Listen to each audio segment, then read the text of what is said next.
Hello. Hi, here I am. It's me. It's you. I'm here. Oh, I just feel like I need to breathe a little bit. I hope that's okay. Breathe.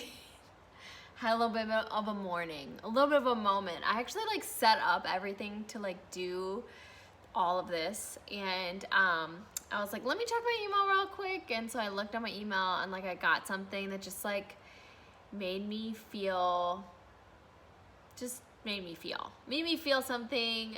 And then I I was trying to process it. I'm I want to do my video. I'm gonna do my podcast. Yeah. And then my soul was like,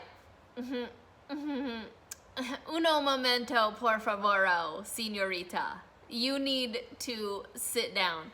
And I was trying to push through it because I just felt no, this is my time. And but my soul was like, you need to feel some things. So I went and just felt some things, processing just stuff. I initially felt angry. It doesn't even matter what it was. Why I'm sharing it is because this is about being a journey. Part of the journey is you don't always feel the happy vibe. Sometimes you feel the just the soul. So I went and processed it, and I realized about myself that I don't let myself feel things very often. I in the past, before therapy, I was just negative feeling? Who has time for those? Just keep going. And you know what's super fun about that? You can just stuff it. If you just stuff it and don't feel anything, it's super cool, because then you don't feel anything. And then eventually your soul's like, are you serious right now? You have not let me, you've not let me be in forever.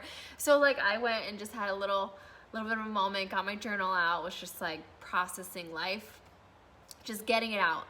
And I just started crying, which is good. I feel we don't ever want to hear that somebody's crying or that somebody's upset, but I feel it's such a release. I once heard that tears are the oil on the hinges on the doors of heaven. And I heard that from a lady. Her name's Shampa Rice, and she's ministers and beautiful person. And when I heard that, it just really resonated with me. Yes, tears are good. They are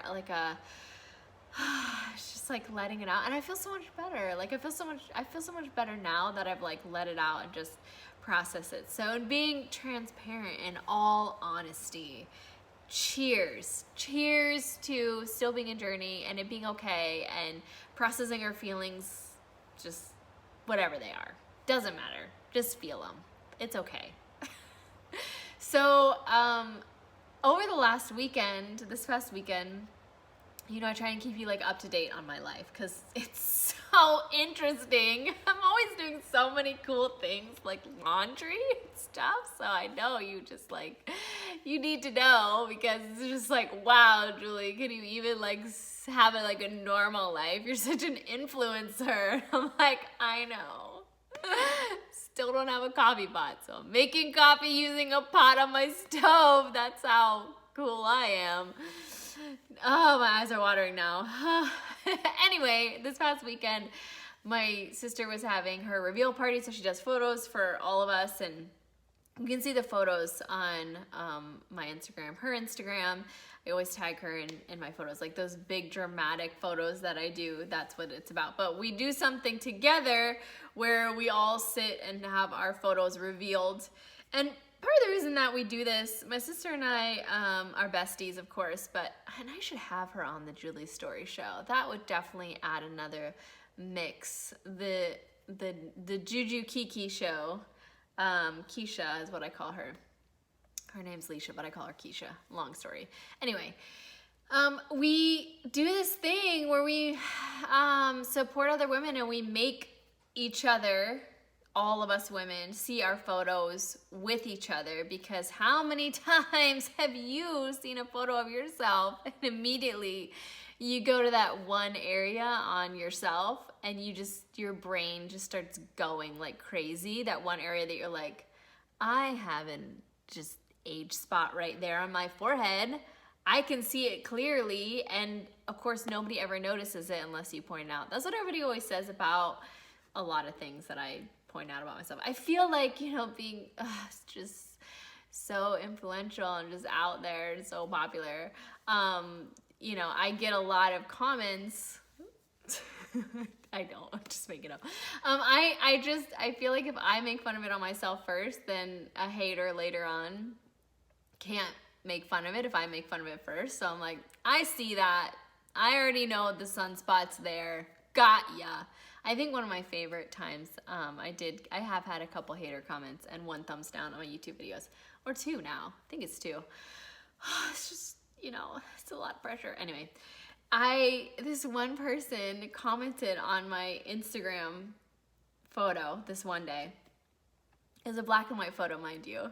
They made a comment and they're like, your eyebrows are not even the same color. Like, what is wrong with your eyebrows? And I was like, this is a black and white photo. Like, how do you can't even tell that even if they were the opposite shade, like, you couldn't even tell. Why are you here? Like, I don't get it. I don't understand. Like, I know that there's a lot of people in pain, and like my empathetic heart is like, I don't want anybody to be in pain. Like, oh my gosh, like, I just don't want to, of course, like, I don't want anybody to like be going through things. And then sometimes I read the internet. I read on the internet and I'm like, what, like, why do you have to, why are you like this? Like, what is going on that you're like this? Like, you need to calm down. Like, are you okay? Like, I really resonate with Taylor Swift. Like, are you okay? Like, why are you saying this? Who's that person that's like, I'm gonna think of a really nasty comment. And they're sitting there for like 5 minutes and they're like, I know. Like, why are they doing that? Like, what is the point?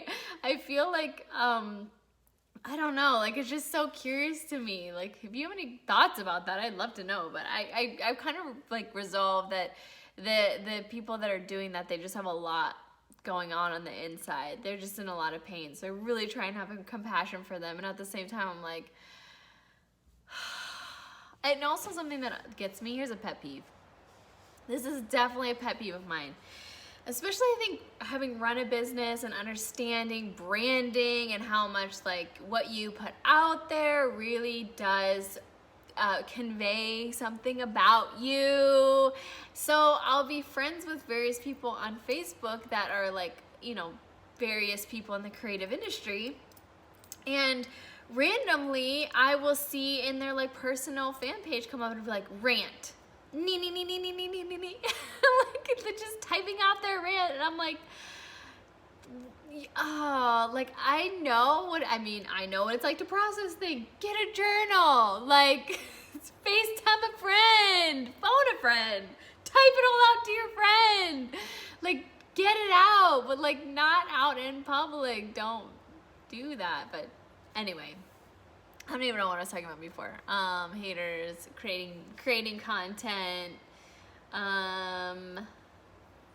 Yeah, I don't remember. Anyway, we'll go on we're talking about Brave Babes and my sister's Brave Babe photography thing. So we like saw our photos together.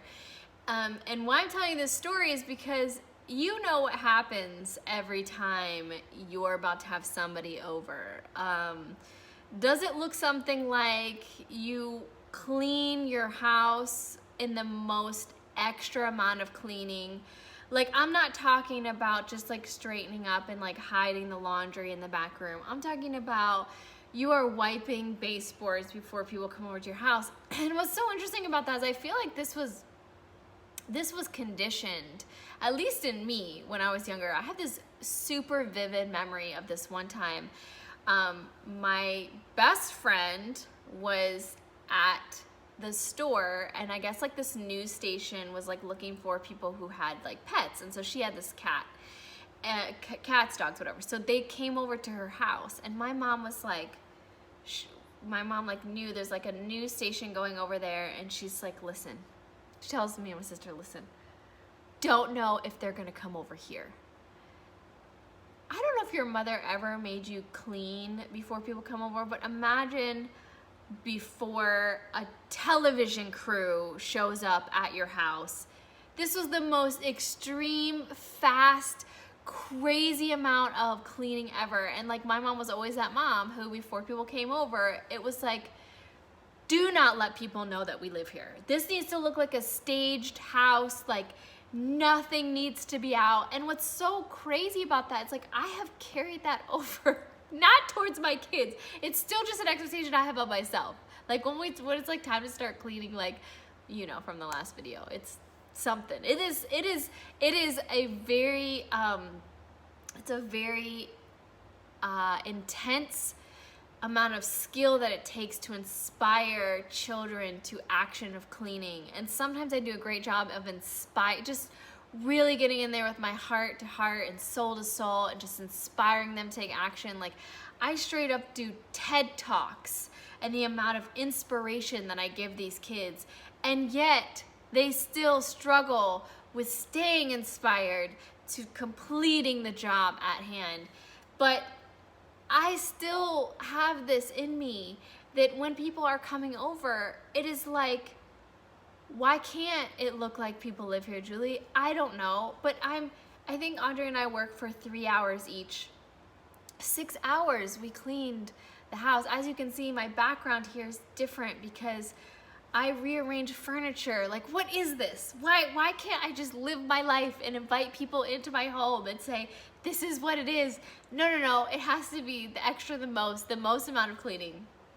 And Andre told me, he was telling me stories about, apparently this is not uncommon thing. But every culture, it seems, at least in white culture, and he's Puerto Rican, Haitian, so he was saying his mother's Puerto Rican, so Puerto Ricans even go to the next level. They put on music. And he was like, I got woken up to cleaning Saturday music, and it's just like, just a party, a cleaning party. I guess that's how they inspire their kids to action. He's like, you gotta dance while you're cleaning. And I'm like, this is not a time for a party. This is serious. Nobody can know that we live here. Nobody can see the mess. It has to be completely and totally spotless. We have to look like HD TV, even though HD TV didn't even exist when I was younger, I don't think. But we have to look like nobody lives here. That is how we live. So when people are coming over to my house, I'm carrying that generational thing over. I hope that as time goes on, that I'm just able to get just a team, a cleaning team. That's like one of my goals, one of my dreams, is like to have other people clean my house. I don't like cleaning the house. I don't like it. What's funny is, like, growing up, I was often told growing up that I was like a tornado. And I think my parents meant that in a really loving way. I think they meant like a tornado of energy and just bubbles and sparkles. But I think what they really meant was like I just left little debris everywhere. And I think I want to say it's because I'm creative. That's the excuse that I want to have, is like I'm creative. My mind is so fast processing.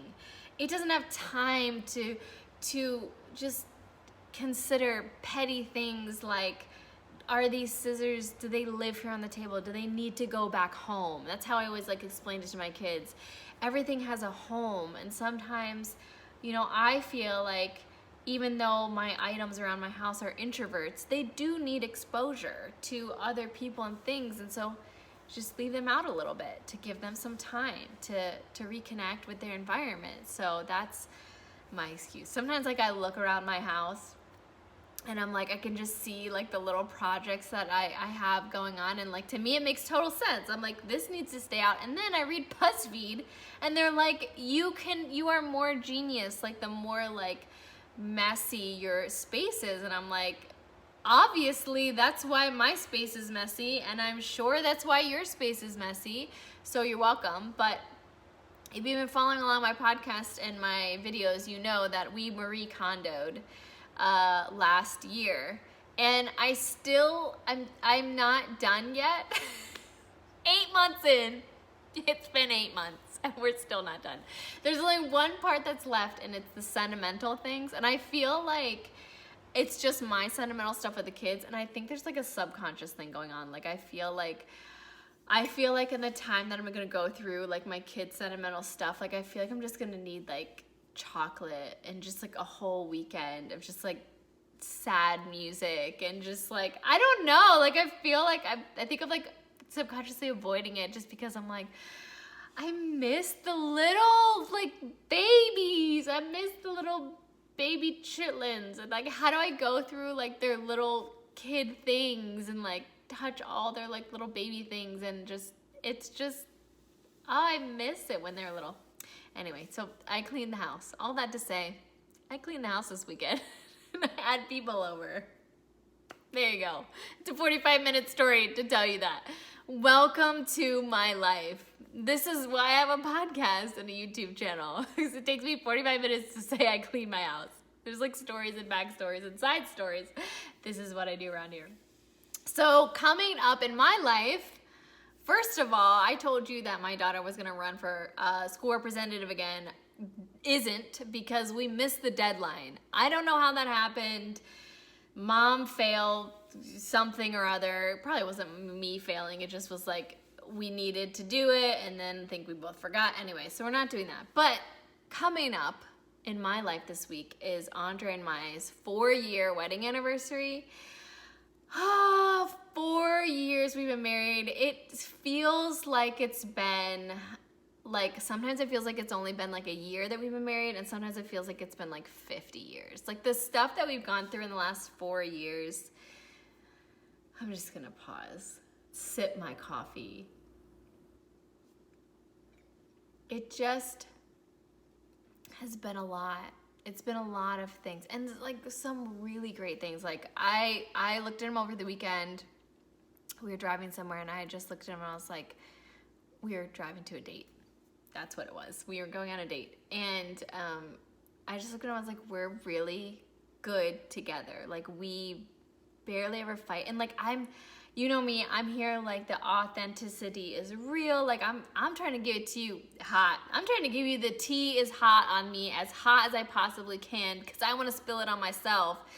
But we really don't fight, and it's just like, oh, it feels really great. But it hasn't come because him and I are perfect and we don't have any struggles and like we're just, you know, amazing. It's come from so much work and like going through so many crazy hard things even before we were together, and like it's taken so much just personal growth energy to get to the point where when my red buttons like are pushed.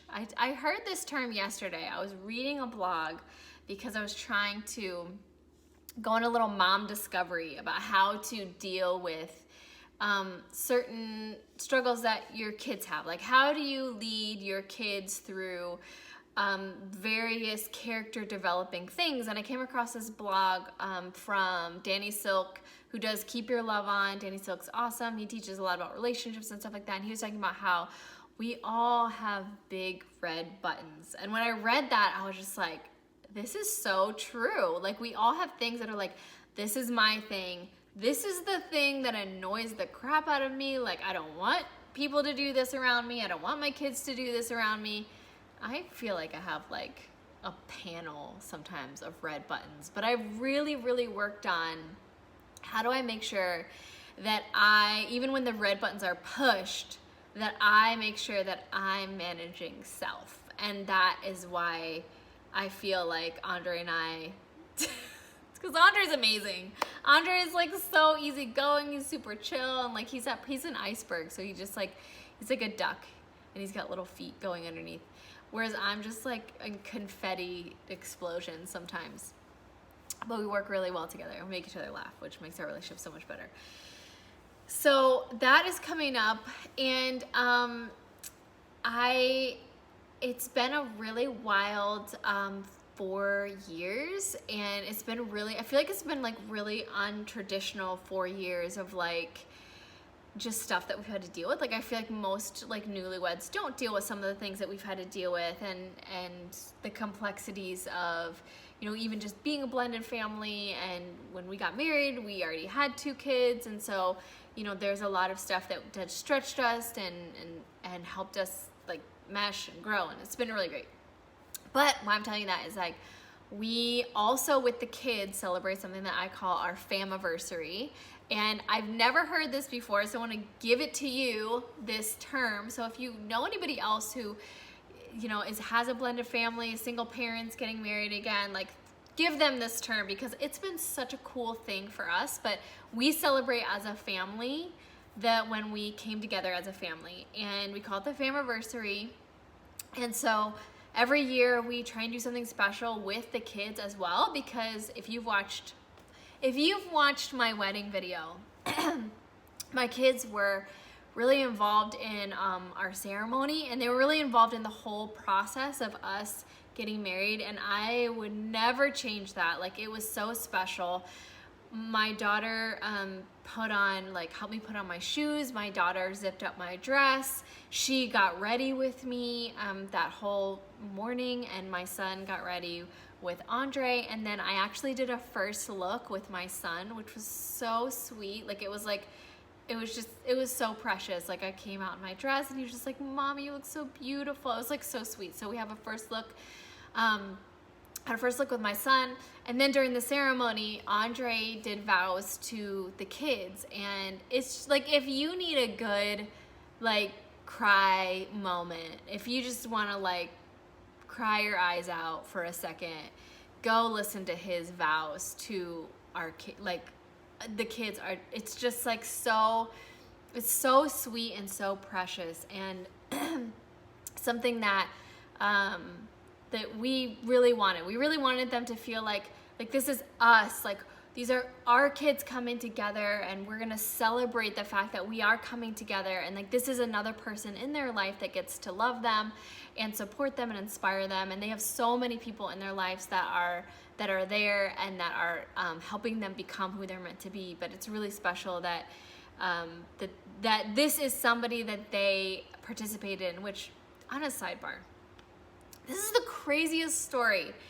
Talk about, like, when God speaks through your kids. It felt really embarrassing at the time that it happened, but this is the craziest story. So when I met Andre, he and I were going to the same church, and we would, like, hang out, and he's a teacher, so he'd, like, hang out with the kids, and you know, he's getting to know the kids. And I thought, wow, this is really cool. Like, there's a guy here that, like, is super hot, and he also is, like, really great with kids, and he's just, like, the sweetest person. And so the kids would, like, hang out with him, and, like, just all the kids at the church, and he just is really great with, like, kids, and awesome. So one day, Andre's talking with somebody else in the church lobby, and I'm just kind of, like, standing maybe a few feet away, maybe like 10 feet away with Kai, my son, and suddenly, out of nowhere, Kairos just runs up to Andre, grabs his leg, like little kids, like, hang on adults' legs. He grabs his leg and, like, sits down on the ground. He just looks up at him and he goes, "You're my daddy." And I was just like, what? Like, we weren't even dating. We were not even dating. And I was just like, oh, what are you doing? Like, I was just like, come on, Kai. Like, I was just hoping that he just somehow didn't hear, because it was like, this is not even a guy I was dating. And lo and behold, like, Andre just has, like, such a father's heart anyway. So that's coming up this week. So I'm still trying to plan what I'm doing for Andre. Like, I have, like, a few little ideas, but I would love to hear back from you. Like, give me some 4-year anniversary, like, ideas. What did you do on your 4-year anniversary? What did you do on, like, your 1st-year anniversary? I feel like those little anniversary things that are like, oh, you've been married a year, like, give each other paper. I'm like, I'm not in agreement with that at all. Like, all of that, I'm looking at the little things, and I'm like, no, that's not, I don't want stationery. Like, what is that? Who came, it feels like the parent-teacher conferences, or the PTA, not the conferences, the PTA that sends out lists of, like, gifts to get for teachers. Like, did those people write the anniversary, like, listing of what you're supposed to get? Because teachers don't want water bottles, and I haven't met another wife in my circle that's like, oh, I just really want him to get me paper so bad. Like, no, like, paper?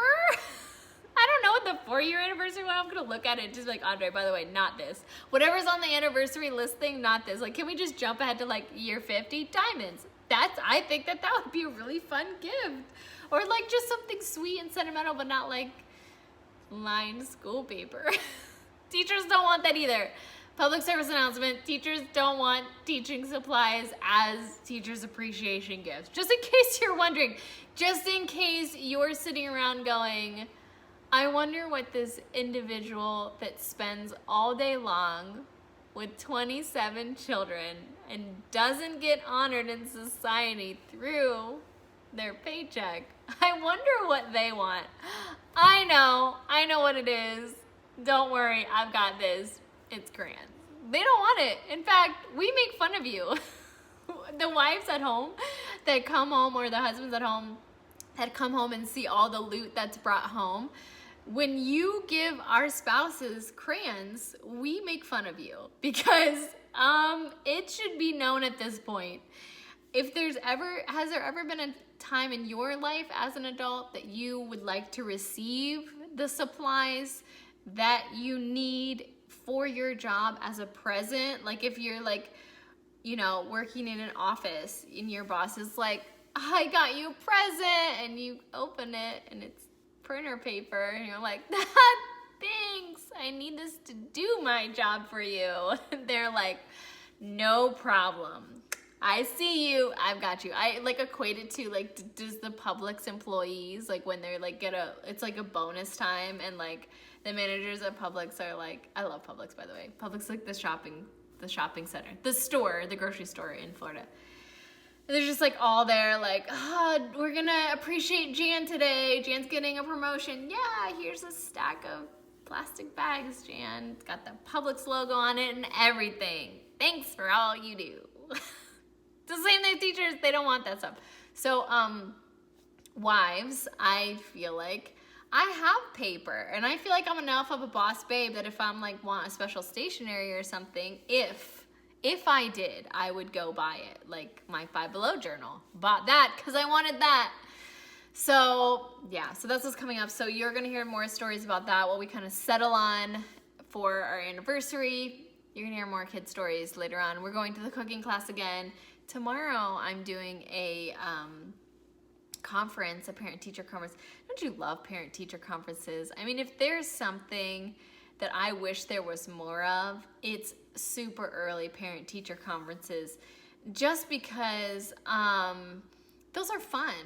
Those meetings where you're like, you go in and you're like, I love my child so much and I want them to succeed so much, and that's why I'm here at 7 o'clock in the morning. I love them that much. And your kids are just like, this is the best. I mean, mom's coming to school. Kids love it. I mean, I told my daughter this week, I'm like, I'm just gonna start coming. Like, I'm gonna put on your uniform, I'm just gonna start coming. She's like, Mom, do not ever. I'm like, what? I look like I'm 12, I can fit in. She's like, no, mortified. So just fun all around. So I'm sure I'll have some funny stories about that. So, all right, so much love. I cannot wait to talk to you again soon. Send me a message. Send me your ideas for my anniversary. And send me some ideas for my next podcast, too. I'd love to hear from you. Okay, love you. Bye.